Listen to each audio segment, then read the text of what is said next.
ये bomb blast Punjab की अमन और शांति से एक प्रकार का खिलवाड़ करने की कोशिश है। और पंजाब के मुख्यमंत्री ये बयान दे रहे हैं कि इस वारदात के पीछे पाकिस्तान के आईएसआई का हाथ नहीं है, बल्कि भारतीय जनता पार्टी का हाथ है। भगवंत मान साहब पाकिस्तान की आईएसआई को क्यों क्लीन चिट देना चाहते हैं? क्या उनकी इतनी दुश्मनी भारतीय जनता पार्टी से और अपने पॉलिटिकल ओपोनेंट से हो गई है कि आज उस पॉलिटिकल ओपोनेंट पे दोषारोपण करने के लिए उन्हें पाकिस्तान की आईएसआई की गोद में जाकर बैठना पड़ रहा है? मैं मुख्यमंत्री साहब से ये दरख्वास्त करूंगा कि अपना पाकिस्तान प्रेम छोड़कर वे पंजाब सूबे के हालातों का जायजा ले। बीते कुछ घंटों में पंजाब में दो बहुत खतरनाक वारदातें हुई हैं, दो बॉम्ब ब्लास्ट हुए हैं, एक जलंधर में, एक अमृतसर में। हम इसे कंडेम करते हैं। स्थिति बहुत सेंसिटिव है, चिंताजनक है और सीधे तौर पर ये बॉम्ब ब्लास्ट पंजाब की अमन और शांति से एक प्रकार का खिलवाड़ करने की कोशिश है।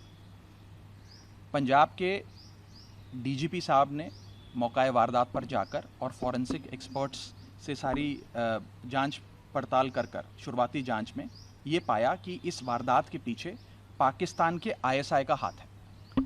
दूसरी ओर पंजाब के मुख्यमंत्री ये बयान दे रहे हैं कि इस वारदात के पीछे पाकिस्तान के आईएसआई का हाथ नहीं है, बल्कि भारतीय जनता पार्टी का हाथ है। तो मैं सीधे तौर पर ये पूछना चाहता हूं कि पंजाब के मुख्यमंत्री भगवंत मान साहब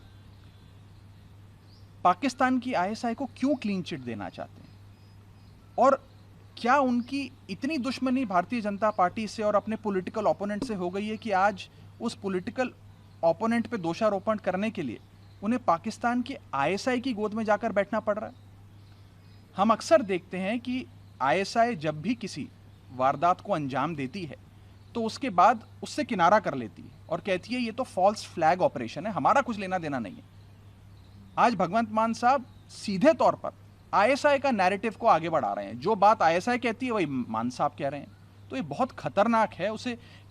मैं समझने का प्रयास कर रहा हूं कि क्यों भगवंत मान साहब, ऐसी कौन सी वो कंपल्शंस हैं जिसके चलते उन्हें इन आतंकवादियों को और इस आईएसआई को क्लीन चिट देने की इतनी जल्दी पड़ी है और सीधे तौर पर वे अपने पॉलिटिकल ओपोनेंट को इसके लिए ब्लेम कर रहे हैं। ये बहुत चिंताजनक बयान है, इसे गंभीरता से लेना चाहिए और समझना चाहिए कि उनकी ऐसी क्या मजबूरियां हैं जिसके चलते वो इस प्रकार के बयान देने के लिए मजबूर हैं।